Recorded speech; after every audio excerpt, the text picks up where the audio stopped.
Welcome to Contractor Cuts, where we cover the good, the bad, and the ugly of growing a successful contracting company.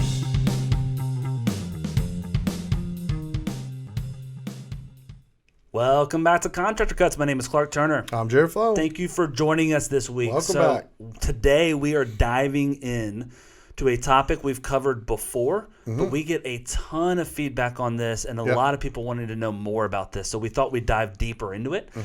We are talking about why we have chosen to not hire any on-staff labor, and instead we got rid of all those and we do only 1099 subcontractor we went with labor. a 1099 model. Yep. And so this is a hot topic, and we love discussing it because there is a rhyme and reason. We didn't just do it because it's fun. Honestly, it's more fun to have a full staff of guys that all are working for you and have a big old 10, 12, 15 guys that are on staff as our labor that we can build the camaraderie, but it still happens the same way. You still have those guys around. You still have the camaraderie, but also full control to where we're not taking advantage of the guys and they can't take advantage of us. So that's what we're diving into today. That's right.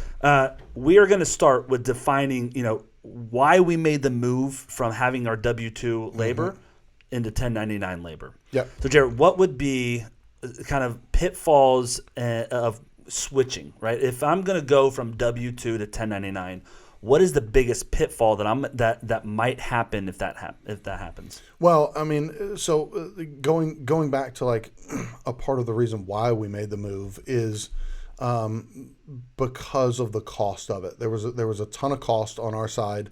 We were not seeing the productivity that we thought we would see by having the control that having a W-2 made us feel like we had, right? W-2 employees makes me feel like I've got control of them. They're going to do what I say. I do what I say to do, and you feel like that control gives you're going to make more money. We started running the analytics of it. We started looking at the numbers, and the reality was it wasn't the case. We weren't getting the productivity, and it was costing us a ton of money, right? In extra labor that we didn't necessarily need to spend. It was costing us more money that we were having to go back to charge our client that we couldn't anticipate, as well as the liability and insurance that was on top of that. For us, we made the decision, you know what? We're going to go and we're going to let these guys go, and we're going to push them to 1099 and allow them to work 1099 if they'd like to. One of the benefits of that is that something that we say is like the cream rises to the top in that situation. The ones that were really worth it and grinding and willing to put in hard work saw the opportunity in that spot and were able to increase the amount of money they were making. The ones that were milking it and just kind of enjoying the fact that they didn't have to do as much but got paid the same, those guys didn't like going to that model. I think one of the big things with it also is if you look at a manufacturing plant, the labor in there assembling on the assembly line is all W-2 labor because there is a way to measure and execute those people sitting in that assembly line. We got to make 1,000 products a day that assembles this way, and that will happen no matter who's sitting in that chair. Right. That's great. I can manage that labor sitting in that chair on the assembly line. It works great. And when we get started, when I'm launching a company, I'm out there on the job site. I'm on every job site every day doing the work with the guys. So it makes sense for me to bring that W-2 guy on and hire him as an employee who's also doing labor with me because he's my assistant and he's on the job. And I can sit behind his assembly line and say, hey, man, I need you to carry that now. Hey, it's time for your break to be done. You've had a 40-minute smoke break. Come on, man, let's go finish. Right. So W-2 works in those situations, and most GC companies start in that situation. I'm going out to do the work. I'm going to be on every job site, so I can hire my buddy who's really good at X, Y, and Z to come with me, and I'm gonna pay him hourly, daily labor to do this work with me as my assistant. Right. Then you start hiring another guy and another guy, and you start growing. And these companies started with a foundation of that's how we do labor. The problem is, as you get to a project manager level where I'm managing 4, 5, 6 projects at once, I'm now on site 2 to 3 days a week.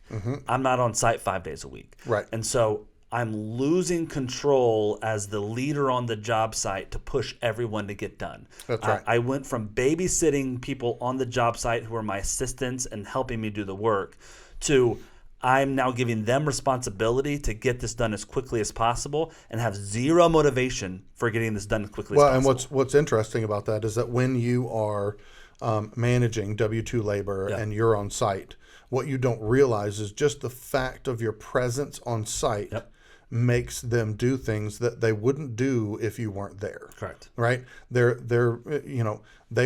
take 17 smoke breaks if you're not there. Yeah. If you are there, they're going to push through and they're going to get stuff done, and they're You're gonna setting the bar. That's right. Yeah. But they're going to perform at a level, just whether you said it or not.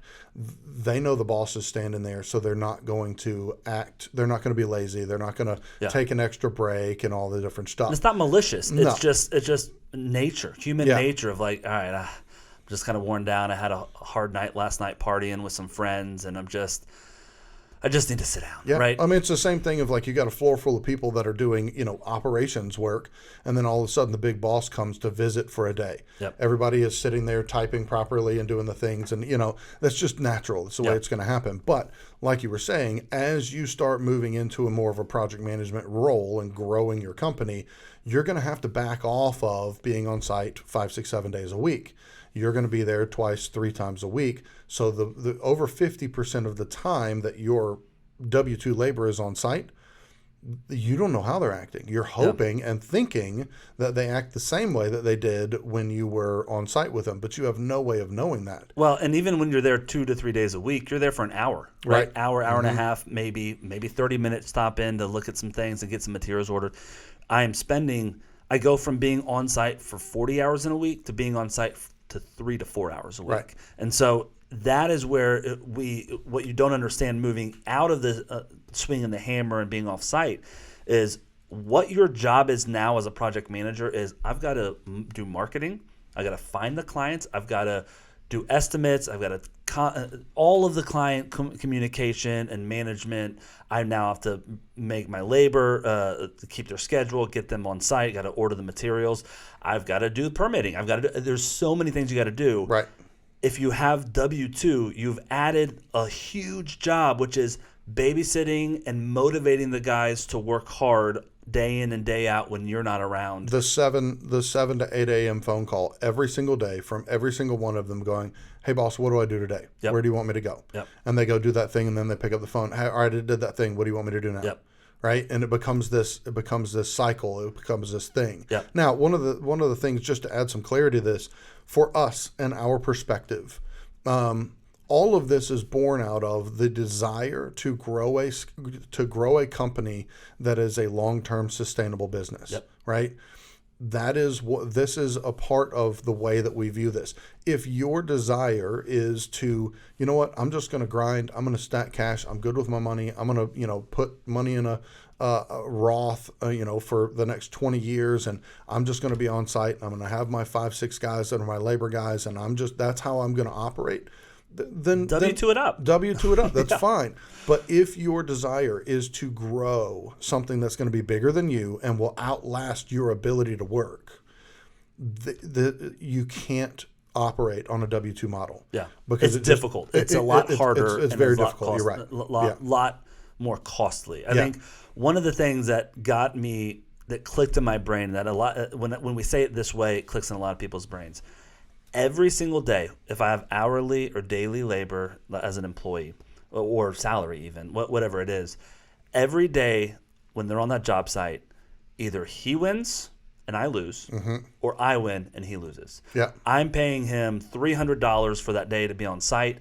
He either generated more than $300 worth of work that day, or didn't quite put enough in and generated less. Yeah. And so when I have a W-2, either I'm taking advantage of that guy, and so I'm making a lot of money off him, or he's taking advantage of me, and I'm trying to pull him down the road to get his job done, and I'm paying him more than he's worth. Right. And so that setup one of us is losing. And I don't want my labor guys, the guys that are delivering my product, to ever lose. Right. At the same time, I can't run a successful company if I'm losing. So how do we make it to where it's extremely fair for both sides? That's it. Yep. And so that's why we moved to 1099. Now, that doesn't mean that the subcontractors are just off on their own and I give them the work order and they go do the work however they do it. Yep. That is what we're going to talk about next, of how to work and mold your partners as subcontractors into being a true partner for you. Right. But if you can do that part of it and that aspect of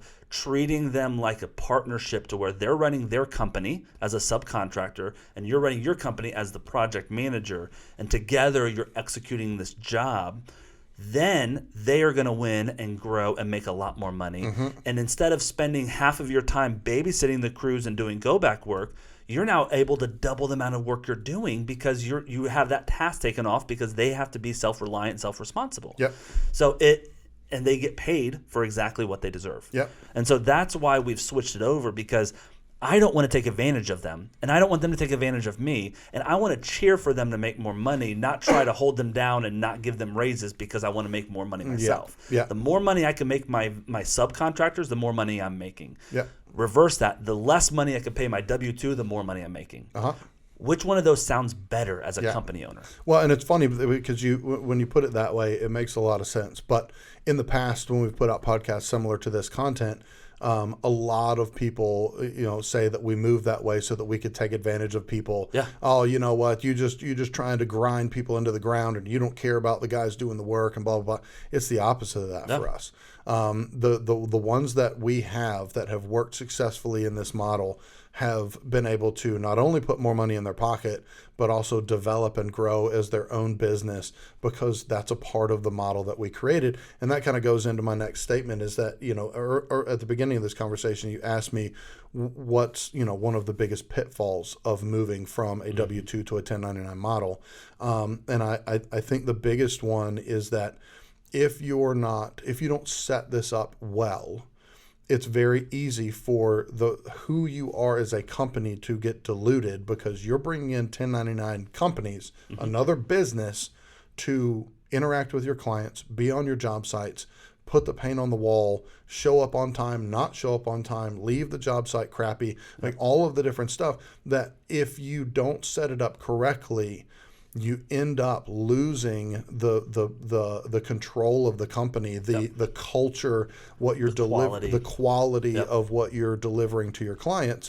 And so the move is, how do I set them up for success? How do I help them understand this is the way that I need for you to operate? This is the way that you're going to every day. This is what I need to happen. But also, in exchange for that, here's what I'm going to bring to the table for you. Right. And so that's what the big pieces that we learned go into this model. How do we set them up for success? Because the last thing that we want is that our 1099 crews, individuals, and people, we don't want them feeling like just our tools that we grind and then go buy a new one when they're done. Right. That's the last thing we want. We want them to become strategic partners that work with us for decades. Yeah. There's two jobs being done on our job site, right? It is the project management stuff of the estimates, the money management, and all of that, and then the execution of the actual labor. And so we view our 1099 subs as, you guys are partners, and I do this job, you do this job. So on easy numbers, on a $5,000 paint job, I'm telling my sub, listen, I'm getting paid $2,000 of that to do all of this. You're getting paid $3,000 of it to just show up for 4 days and do the labor, right? Whatever it is. And so I'm being very open with them and saying, you could charge $5,000 to do this, but you've got to go find the job, you got to finance the job, you got to land the client, you got to do the estimates, you got to finish your work and go home and go do estimates. And you got to collect on it. And you got to collect on it. So if you're a grinder and just want to go do the work and collect money, let's partner up. I'm going to do everything else. All you got to do is show up on Monday, get a check by Friday, and start up next Monday for the next job. Right. And so it's a partnership that we do with our subs. And the goal of our partnership with our subs is to grow them into bigger, more robust companies to where they have a better business knowledge of how to run by working with us. Right. Our processes are so tight on how we want to run job sites. If I can teach you how to do that and how to make more money on our job site, you're going to be a better businessman. Well, they're gonna see the value and the efficiency that brings. Yeah. And they don't, some of them work not exclusively for us, but they do a lot of work for us, but they also do other jobs. Yeah. And they're going to take that information and go, you know what, this works really well over at their jobs. Yeah. Let's do that on these jobs. So by nature of it, they are developing a better business acumen just from working with us. Now, a lot of people don't like doing the switch because they're like, well, I don't have control of his calendar anymore. As a subcontractor, I'm not allowed to control his calendar. I send him work orders of when I want work done, and he can go work for other people, and I want to keep him on my bench. Yeah. Right. And what I say back to that in response is, if you have that type of control issues, then this isn't going to work well anyways. And with that being said, if you run your jobs and your systems and processes better than all the other GCs, he's going to want to work for you. And our subs, we've had, I distinctively remember when I was a project manager running crews, we had a couple subs that were like, hey, I got another job, here's a lead. And they wouldn't want to work for other people. They would just pass them to us because they don't want to do the estimates. They don't want to do the communication. They want to show up and get work done. And so it was a partnership to where they stopped even taking on homeowners because they were like, listen, I could bid this at X amount, but I'd rather take less. Y'all manage the whole thing and get me paid on Friday. Yeah. So if it runs better, they want to come work for you because they can make more money as a sub for you than as a 1099 or as a W-2. Well, and one of the mindsets in that I always taught to my project managers, who a part of their responsibility was finding new subs and vendors to use. Always take the opportunity to put yourself in their shoes. Yep. Experience the way that you run jobs, the way that from their side. If you call them at 11:30 at night and expect them to be and send them a work order at 11:30 at night, tomorrow morning I want you there, and you do that over and over and over, that's really frustrating because they didn't know until almost the next day that they had work tomorrow. Yeah. Right. And if they don't have work tomorrow, they don't have enough money this week to put food on the table. Yeah. Right. So understanding, don't wait till the end of the night. Get them their information that they know that they have work coming as soon as you can get it to them. Right. Your job as a project manager, as an owner of the company, running the company, or if you're a PM inside of a company, I want to fill up my own pipeline of clients in the future. But at the same time, I am responsible to fill up my labor's pipeline for the next few weeks. So they know what's coming Monday for two reasons. One, they don't say yes to other jobs, and they know and they feel confident and comfortable that you're going to keep money coming in for them. And number two, if they don't get done by Friday this week, they're going to lose next week's work. Right. And so there is a motivation to get done on the time frame that we agreed to, where they're going to put in the extra hours to get done by Friday, Saturday, Sunday. So they can start that next So they can start the next job on Monday. So it's a motivation factor as well as, hey, I'm going to keep pumping you money, keep pumping your jobs as long as you keep delivering the high quality product that you're giving us. Yep. One of the other things that I would say is, we our GC company essentially worked as a 1099 sub for some very, very large multi-billion-dollar companies, and they would send us their work orders or scopes of work at a dollar amount, $5,000, $10,000, $20,000, whatever it was. That was it. Here's the dollar amount. Take it or leave it, like it or not. Here's what I will pay you to do this work, right? Now, we do the same thing because a part of the benefit of the work order system is that we are dictating to our vendors, here is the work I want done, and here is how much I would like to pay to do that. But we also, in our contract with our subs, have a spot that specifically spells out to them, if we want you to make sure that you're comfortable with this. And so within the first X amount of time, if you've got questions, problems, need to talk about the money of this, let's have a conversation. Yeah. If it's not enough, I'm not saying that I'm perfect and I bid this perfectly. I thought that I had a dollar amount that made sense. Let's go on site and look at it. Oh yeah, you know what? I didn't even realize that these were 12-foot, 10-foot ceilings. They weren't 8. They weren't 9. I didn't realize that. You're right. Let me give you some more money. Right? We add into our contract verbiage with our subs the ability to negotiate some of the pricing if it makes sense. Yeah. Right. So we're not, that's that place that a lot of people say that we're in it to try and take advantage of people and we're trying to give people the lowest cost to be able to get the work done.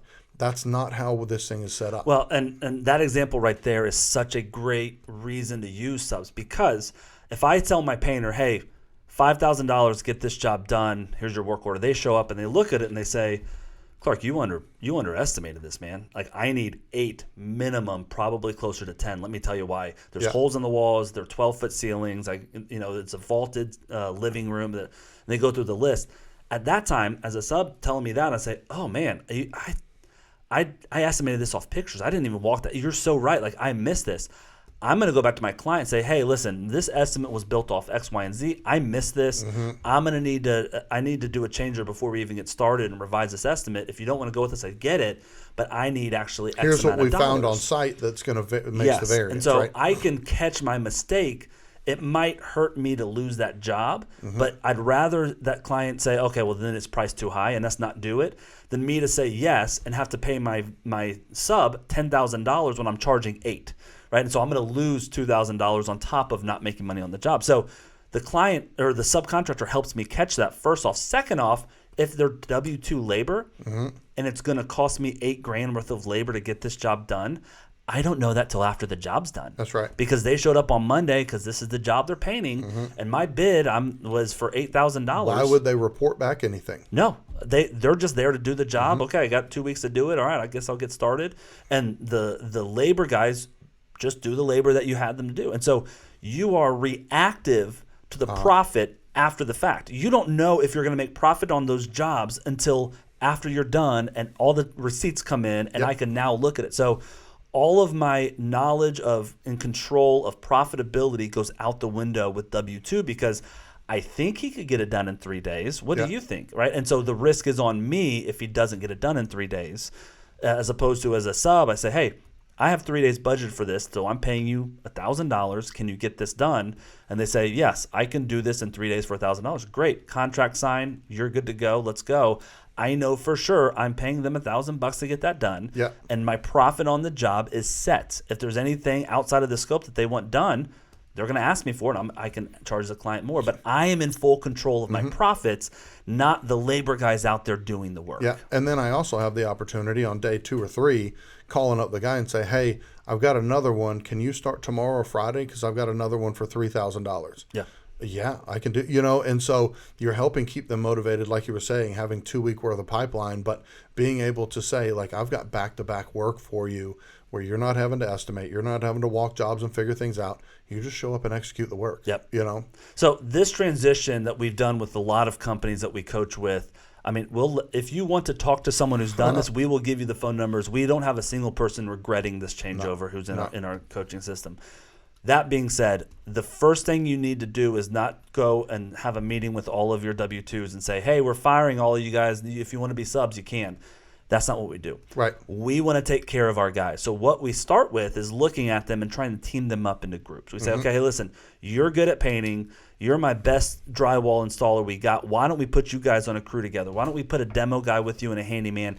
And we start trying to find the leaders that want to start their own companies, that want to that can take on starting an LLC. And we already know those guys, right? Those are our crew leads that are killing it. That guy's going to make a lot of money. I want him to start, and I'm going to help him build his company. We're going to have a game plan on launching that. We're going to have a switchover day. I'm going to help them understand how to get insurance and what that means and liability. I am going to coach them on starting their own little subcontracting company to where I can help them grow to the next level underneath us and be more valuable to us and make themselves more money. I would rather pay more money to a sub and know that I'm making X amount of dollars from a homeowner than have on-staff guys do it for cheaper and make a little more money on the job, because I would much rather guarantee that I'm making the profit than gamble and hope that I bid it enough and we'll see after the fact. Yep. So, yeah, that's kind of the layout of why we want to transition and do that. One of the things with that as well is transitioning your guys over is one thing that we're just talking about. The other is, now that I'm running that way or I'm setting up that way, how do I bring in those crews, train them to my processes, and so where they're going to give the product that I want and hold them accountable, as well as fire them, get rid of them. When do I fire versus when do I train and give a second chance to? So Jared, if you're hiring a new 1099 subcontractor, it's your first hire of a sub, you're trying to get into it, how do you onboard them into your company, as well as how do I do the first job which is going to be different than the other jobs with them. Right. Well, one thing that I would say, and this is become a standard over the years, is that no sub goes on our job site to do any work until they have had a meeting with us. Yep. They understand the processes. We have their paperwork. We have their insurance. There's a process to this thing. In our software, there are different spots to be able to fill out all the sub information, including adding in your insurance paperwork and making sure that you have your documentation. So there's a storage place. And we for give that. you all of that paperwork if you're in Alliance. In the Alliance, yeah. But the very beginning of it is a meeting that is kind of twofold. One, to kind of spell out who we are, what we do, what's the benefit of you working for us? Why would you want to work with us, and how is it going to be good for you, right? So we go through and spell out how we pay, why we pay, what we pay, when we're going to pay them, and also help them understand the structure of our company of what I'm paying them for. What the partnership looks like. What the partnership looks like. So there's a meeting to just process through that and help them understand that. That's also setting the tone with price and the different roles on the job. Correct. So if you, I always, when I was onboarding vendors, I'd sit in the meeting and I'd say, listen, man, if you like talking with the client, if you like putting estimates together, you're just got the gift of gab and enjoy that conversation. Being a sub for us is not a smart move because we do that part of it. We handle the customer, we handle all that. If you want to show up, knock out some work, get paid, and have more work lined up behind it, that is how you make a lot of money with us. And so a lot of subs, not a lot, but there's some subs that don't fit into our system as a sub of ours because they want full control of the estimate process and everything else. But in that meeting, I'm sitting down saying, this is how you can make a lot of money with us. And if you like to operate this other way, thanks for coming in, but it's not going to work. You're not going to make enough money. And there's kind of two reasons for that. One, helping them understand what that partnership looks like, but also understand when they walk into a house and say, I can do this work for my client for $5,000. I'm not going to pay you that $5,000. I'm charging my client $5,000. I'm going to take $2,000 of that, like the example you gave before. I'm going to take $2,000 of that for managing this side of the business, making sure that it's all taken care of, collecting the money, blah, blah, blah, blah. I'm going to pay you the $3,000 to execute the work on site. Yeah. It's like saying, hey, when they walk in and say, hey, I can do this for $5,000, say, yes, you're going to do it for $5,000. You're going to pay me $2,000 to land the client, manage the money, do all the work that's a week beforehand and a week after collecting, and you just have 3 days on site. Yeah. So you're gonna pay me $2,000 of that $5,000 to manage everything outside of that. That's how you need to view it as a vendor of ours. Yeah. So that's a major piece of it, just helping them understand that, because if they understand that, then when they get work orders, they have understanding of what they're being paid for and why it makes sense. Because a lot of times they're earmarked, wait, this size house, I charge X amount of money for this, right? So helping them understand on the get-go is very, very important.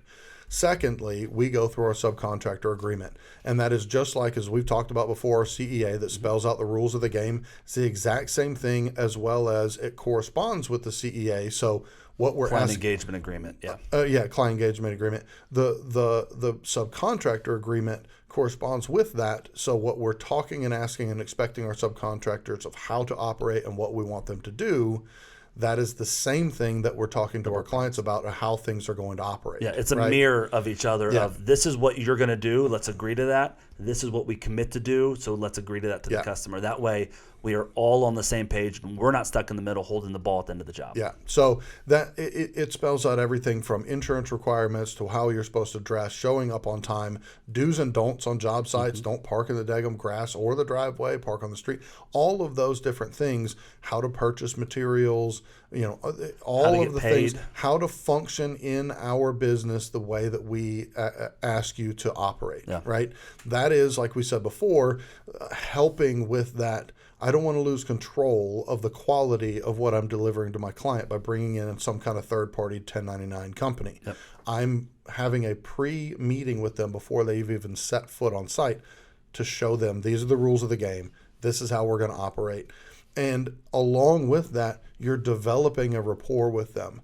One of my main goals when I met with every one of those subcontractors was to obviously have that conversation with them, but also to help them understand that they are a part of something by working with us. We are a business that is going this way. And I would do a small, not a large amount, but a small vision casting of this is what we're going to be doing and where we're going in our company. And we need good quality people like you to be a part of that. And so if you can operate under these standards, you'll be paid well, you'll be paid on time, and we're going to grow. And if we are growing, you're going to grow too. Right. And so that little bit of vision casting gets them on board with operating in this way, understanding the way things are getting paid. That is how we set people up, our vendors up to be successful in our business and maintain the level of control and quality that we want on our job sites. Well, and my job as the project manager is to get them paid as much as possible, because the work order system and how the whole project management system runs is I'm going to make a certain amount of money on every dollar that I'm paying out. And so every dollar I can get you, I'm making $1.50 on it. So if I can get you to do more work and more money and expedite that to where you understand how to exit a job quickly, how to not have go back work, our level of quality that we expect for what we're paying, all of that stuff, and I can coach you on that, you're going to make a ton of money. And if you're making a ton of money, I'm making a ton of money. Right. So let me help you grow your company and learn these things to where you can make as much money off me as possible, because then we're all making money. Yeah. Another thing that is a helpful way of training, developing, cultivating your vendors is and also being really good and beneficial for just information and paperwork in your own business is once a year. Sometimes it's better at the beginning of the year. We typically would do it on 2 different days just to kind of help all the vendors be able to attend if need be. But we would have the vendors come in for an annual vendor meeting, and we would have conversations about vision casting, what this year looks like, blah, blah, blah, blah. Here's some updated paperwork. Here's some new changes of things of the way we're operating. Hey, we don't have your updated insurance. Let's make sure to get that. Blah, blah. And so it's a spot that we're, again, inviting them into our house, into our space, into what we're doing as a business, and they're not just tools out on a job site who never see us anymore, right? And so at least once a year, and some of our trusted crews, they came to our Christmas parties and all of that stuff. So it really is the mentality of like, these are our partners that are a part of the vision of the growth of the direction of this business. I want to dictate that to them and help them understand you're strategic to this. Play by the rules, do operate how we want, and we're rolling. We're going long now term. there's some legal things that you have to make sure that you're not doing to classify them as subcontractors. Correct. And we're not going to dive into that, but silly stuff like you can't require them to wear your clothes and your shirts. They can if they want to. I can give out my shirts to anyone that wants it, and if they want to be able to be identified when they walk up on a job site so the customer knows who they're with, feel free to wear whatever you want. But we don't allow you to wear other companies' swag, other shirts that have other company names on it or logos on it. Right. We've got a full what you have to look like showing up. Right. You don't have to wear our shirts. We'll give them to you. I hope you do, and they always do because they're free. It's free, and they don't want to have to walk up and explain who they are. They've just got our shirts on. Great, that people know that they're with us. That's right. Right. There's a bunch of stuff like that to where we make sure that we are abiding legally with a sub, where I'm not owning their calendar, but I'm giving them work orders saying, "Hey, here's another work order. Do you have time for it? Do you have time for it?" And maybe they're not taking work from other people. That's fine. That's up to them. That's their call. They can work for anybody else that they want. But I am sending them work orders with start and finish dates that are part of the agreement on the work order for the amount of work that needs to get done. Right. So we've onboarded them through that meeting. We've had that conversation, Jared. How does the first job with the new crew run differently than the 5th job with that new crew? So the way that I always worked with that is I needed them to have clear understanding of the work order system. We use a work order system for all of our vendors. They always have a PDF either on their phone or printed out that is the marching orders. Here's the address, here's the project manager phone number, all of the things that I want you to get done, the start and finish dates, and then how much money we're going to pay to get this done. And in the ProStruct 360 software, after you write your estimate, you click on the line items that you want them to do, and you hit schedule. You pick the dates, And you it pick the creates crew, that. and it emails them Yeah. that PDF, and it's now stored in there, and you can start marking things. It's super simple Yeah. to manage all of that in the software. So, Yeah. go ahead. So, and then I would, because a part of our subcontractor paperwork, like I mentioned before, talks about here's the time frame. If there are disagreements in the dollars or what needs to be executed or whatever, here's the time frame that you have to be able to talk about that, negotiate that, and whatever. So I would initiate that on the front end. Here's your work order. Here's the information. Let's walk around this property. And so I would walk it with them and make sure every line item was clearly understood, what I expect from that. And then there's a dollar amount at the bottom. Can you execute this in the amount of time for this amount of money? Does that make sense? Is it fair for you? And it was either a yes or no, right? Yep, you know what, that sounds great. Or no, I could use a couple extra bucks, whatever it is. Yeah. I would have that opportunity, but then I would also teach them, here's this piece of paper. Here's all the things that you need to get done. Why don't you put it on the kitchen counter, and when you get one done, whoever does it puts an initial by it. Because if it's a 3 or 4 man crew, maybe, my third guy was the guy who changed out all the light bulbs or whatever it was, right? Yep. So I would just coach them to put initials next to each one so that you don't get to the bottom and call me and say everything's done, and I come out and none of the bulbs were changed. Yeah. Right? So again, at the very, very beginning, I'm teaching them how to view a work order, how it works, what it looks like, Yep. how to walk a job and make sure it's done, and how to ensure that that work order gets completed all the way through and thoroughly. I think one of the biggest catches financially is when they just start working and then they're like, hey, we need more money. We did X, Y, and Z. And like, well, that was on your work order. That was part of the agreement. And they don't understand. And so at the end of the job, they're pissed off and they're not coming back because they feel like they got ripped off. So Right. what you're saying is exactly right, where I want to be their crew leader day one on their first job. I want to Yep. walk it and show up and say, all right, Jared, come with me. Here's the work order that you have. I want to make sure that this price fits what we're doing. So let's Yep. walk the job. Let's walk through. Okay, here's the paint. Let's go walk in and walk these rooms. And I'm going to be your advocate as the crew leader, quote unquote, for the day for your subcontracting company. I'm going to walk it with you and say, so that's why we came up with this prices. Is there anything on here that I've underbid? Is there anything on here that you don't see? Because I feel like we're pretty solid on these numbers. Because if it's not on here, you're not getting paid for it. And this is what I expect getting done. So I'm taking that extra time on that first one. A lot of guys get in trouble by, all right, Jared, you're starting work. Here's your work order. I just email it over. There's the address. Go get it done. Right.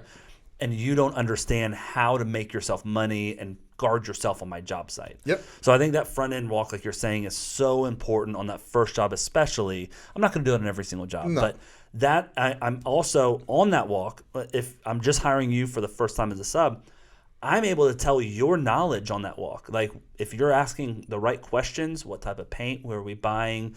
Do I need to patch the walls? What level patching, sheetrock, or what level of drywall do you want done when we're doing it in that one? Whatever the questions are, Right. I'm going to start getting some knowledge by what questions they're asking and not asking to either build my confidence or let me know I need to be a helicopter on this job and Yep. hover over them to make sure that it gets done well. Yep. And so that's part of that as well, is getting to know them, understanding their real skill level, because every vendor tells me that they're 100% good at everything. Yeah. Right. And so understanding that on that front walk too, as well as I'm going to be there probably every single day for that first job that crew's Sure. doing until it's 2-3 weeks in and I feel confident that they're executing. Well, and one of the things that I also used to do is I would ask them, and at the very beginning, I would ask them to do this, but also in the purpose of training them to continue to do this. Would you mind? I may or may not be able to get back by the end of the day today. I'd love to come back and walk it with you and kind of see the progress and see if you've got any questions. But either way, would you mind taking pictures of the property inside and out and shooting those to me at the end of the day? Yep. Right? What did what happened? What's going on? What's the dumpster look like? What's the outside of the house? Now they're realizing that he wants pictures of this job site at the end of the day, right? So productivity, I need to show that something actually got done. Yeah. And also the place can't look like crap, Yeah. right? Because he wants pictures at the end of the day. Now, I actually needed those pictures because I would input them into our software so that I had record of Here's what happened today. Here's what happened tomorrow. All of that stuff. Now, it doesn't work like an exact science. They get to the end of the day and like, oh, boss, I'm sorry, I forgot to take pictures. That happens, but it also helps them with that mindset of a little bit of accountability. They know at the end of the day that they got to take pictures, and they can't call me up and say, "Yeah, we actually built a giant giraffe in the middle of the thing. You need to pay me for that." Like, no, you didn't. Yeah, my goal with that and all of the stuff we're talking about is to make them money as quickly as possible to show them how much they can make with us. And so I'm going to fight hard for that accountability to where it's like, hey, I see that you painted everything but that one wall. What happened? Oh, I thought we weren't painting that wall. Oh, well, good. I'm glad we're catching that now. Go ahead and paint that. Yeah. Blah, blah, blah. As opposed to at the end of the job, they're coming back 17 times because they didn't do it right. I'm able to catch that along the way and help them understand what we're looking for quality-wise, complete product-wise, in small bites, as opposed to disaster at the end of the job. I got to fire them and bring someone else in to actually redo everything they did. Yeah. Well, and again, if you are a GC or a contractor who is going to be running one or two jobs simultaneously, and that's the max that you're going to do, and you're going to be on the job site every single day, some of these things are not necessary because you're going to see that wall that didn't get painted yet, and you're going to tell them to paint it, right? But again, as you are growing a business, you don't have the time to be on every job site every single day. There's not enough space and time to be able to grow the business to the place that you want to get it to. So you have to come up with systems that create accountability and clear communication of the expectations. And if you've done that, then all you have to do is hold people to the accountable to what they said they were going to do and what they agreed to, how they were going to operate. Yep. Omission of certain things and lack of training turns into your fault, right? So I say that because if I don't make it very clear how the day that the cutoff day, right? For us, whatever's done by the end of the day Monday, we inspect on Tuesday and we cut checks on Wednesday, and you get receive the check on Friday. So whatever's done by end of the day Monday this week, you're going to get a check on Friday. Do you understand that? And they say, yeah, that makes sense. So then I am coaching them. We got to get that done so I can pay you, because if it's not done, I can't get it paid. Because our software, we make the bad guy and we say, I mark these line items complete, and that creates a payment for you in the software. So if the paint is 50% done, I can mark it 50% done complete, and that will create a 50% payment for what I owe you on this work order. That being said, the client can see how much I think is done. So I can't lie and pay you 100% for this paint if we're not 100%. Right. So I want to pay you all the money I can, but at the same time, if it's not done, I don't have the ability, because then the client's going to get really upset because I'm asking them to pay it, right? And so the systematic way that we've built this is I'm not the bad guy. You understand from the get-go before we get started, Clark can't just cut a check randomly because I need more money to pay rent this week. Yeah. But instead, there's this accountability of when I get paid and what has to be done. And it is my fault because I actually was sick a couple days and I didn't get that work done. So I get that he can't pay me for it. Right. So if I don't say any of that stuff beforehand, they're like, well, I need that money, man. I'm not showing up Monday unless I get $5,000 because I need $5,000 to pay my rent. Right. And so then the lack of communication that I had getting started is now hurting them and ending our relationship on the back end because, sorry, man, I'm not paying you, doesn't work in their mind. Yeah. Well, and one thing that I will say is that if you find yourself paying your guys in front of the work that they've done, so that you're paying them more money than the work that they've executed, you got to quit doing that, because it will bite you in the butt. Yeah, period. 100% of the time. Every single time that this has happened as our GC company has grown, and we've had multiple project managers, and one of the project managers, because they have some, discretion, project managers have discretion to pay guys. Yeah. And they got a sob story. Hey, man, this is due, rent's due. I don't have money, blah, blah, blah. Can you just pay me a little extra this week and I'll make it up, right? And, we've had a ton of times that our guys will be like, all right, I'm going to go ahead and do that. And then that same guy ended up having to get let go. And then we find out, oh, crap. Well, we've overpaid this guy by $3,000 and the work isn't even done yet. Or I get to the end of the job and there's $1,000 left to pay him and 2 weeks left of work. Yep. And he's like, well, I can't get it Like, I need more money for the next 2 And weeks. he than doesn't 1,000. remember the fact, well, I paid you $3,000 over here. Well, I can't finish this unless I get $3,000. I can't do 2 It weeks will- worth of work for it $1,000. will bite you in the butt every time. Yeah. Man. Every single time. So rolling around to the end of this thing, I think one of the last things to talk about is what is the difference between when it's time to train up and coach a crew versus it's time to fire them. Yeah.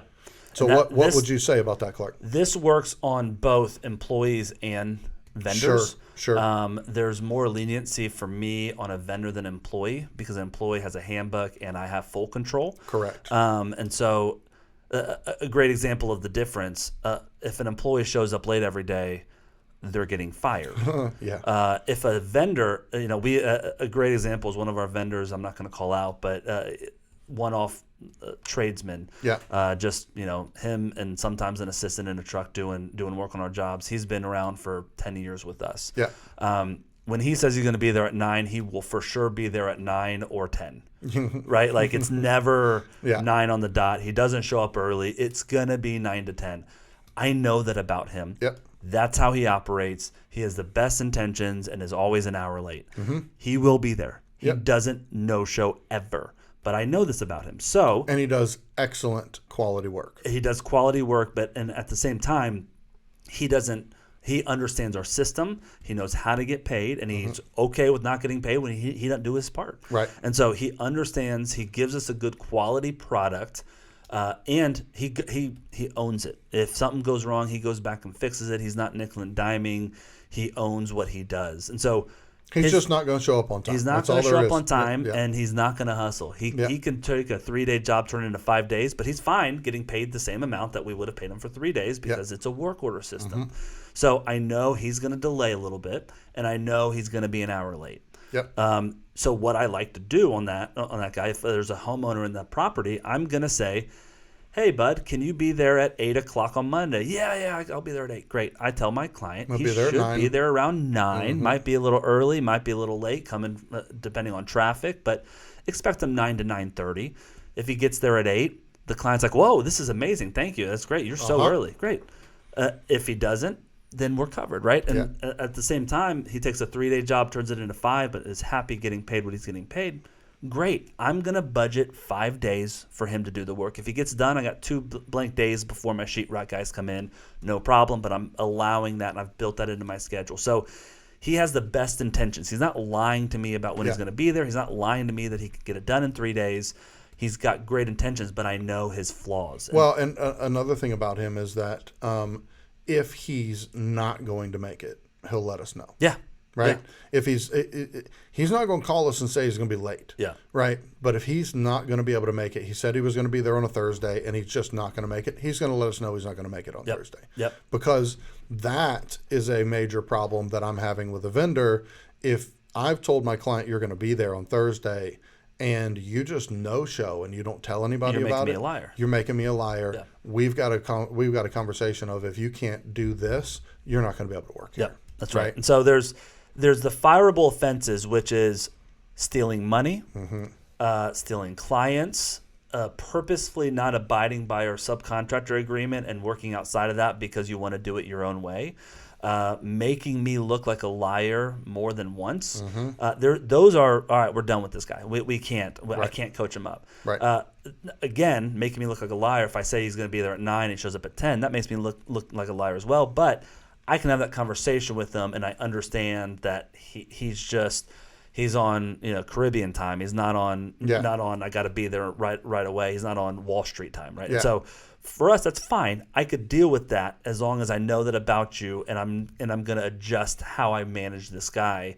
I'm okay with that. But if he's not showing up or telling me he's going to be there at 9 and every day he's always right on time and today he shows up 2 hours late, then I do look like a liar. Yep. And I need that communication with him, and that's what's going to end it. So really the fireable stuff is when they start holding things hostage on our job sites, when they're like, well, I'm not doing anything until you pay me X, Y, and Z.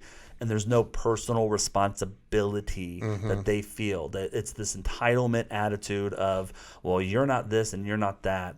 And it's not a partnership. If we can work as a partner and I can make sure that you win more than you lose and you try to make sure that I win more than I lose and we can do this together, This is a good relationship. you're gonna be here for 20 years with us. If I gotta watch my back, guard myself because you're always gouging me, and 100% of the time you win and I lose because that's how you run things, it's not gonna work out. We need to have a fair and balanced relationship to where, I understand that was, that kind of is your fault. I'll tell you what, it's a $200 issue. I'll pay you $100. You'll cover the rest. Let's just get it done. Yeah. And they're cool with that. Great. We're going to work together on that and succeed together. So it's really the attitude behind things, if they can do what they say they're going to do, and the communication. I need that communication. Yeah, absolutely. So that is it. There's a lot more about subs, but that is our declaration of why we believe 1099 is better than W-2. If you think we're 100% wrong, we love to hear from you. Shoot us an email. Go to ProStruck360.com. Go to the Contact Us. If you want the software that we're talking about, it starts at free. Yeah. And that's not a free trial. Free dollar bills. Free forever. We've got a free level that helps you build estimates, send invoices, online payments even on that ability, on that level, the quotes level. We've got an upgraded level at $89 a month, which is our light, which includes the work orders that we've been talking about. Which allows you to do the 1099 subcontractors and all that stuff. We've built our software to grow with you as a company. So if you're just getting started, write estimates for free. If you're trying to now hire some vendors, get the work orders on the light version to where you can manage that. Once you start growing beyond that, our complete version has QuickBooks integration, email integration, where AI sorts your emails, reads an incoming email, and puts it on the right job card. Gantt charts, document storage, I mean, a ton of different stuff. Customize all your estimates and invoices with your logos and colors, and the software's white labeled so you can make it look like your company to where your employees feel like it's our software. It's really, really cool product, really robust and very easy to use. It's not. You're not having to learn a doctorate on software to get into this. It's just, this is where you write estimates. This is how you do work orders. This is how you invoice. This is how you manage your employees. And we train you and help you grow in that. And for what you're getting, we really feel that it's set at a very affordable price. For sure. For sure. It's not going to break the bank, and you get a lot for it. Yeah, I mean, it's compared to other softwares that are $900 to $1,000 more per month than our software is for the exact same features. So definitely check it out. Thanks for listening. We'll see you guys next week. See ya. Bye.